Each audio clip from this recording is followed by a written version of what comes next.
Eusko Zanua eraikiko duenari.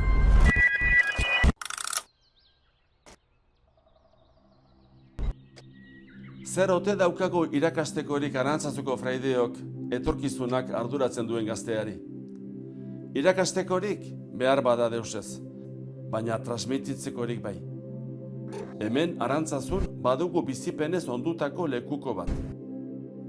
Hartu nahi duen horren eskuek moldatzeko modukoa. Datorrenari beldurez begiratzean, dena kontrolatu nahi izaten dugu. Horrek preso egiten gaitu, ateak isten ditu.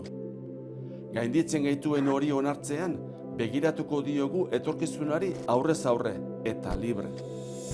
Etorkizuna ez da existitzen, etorkizuneko bidea egiten da, konbikzioz, konfiantza eta maitasuna jarriz.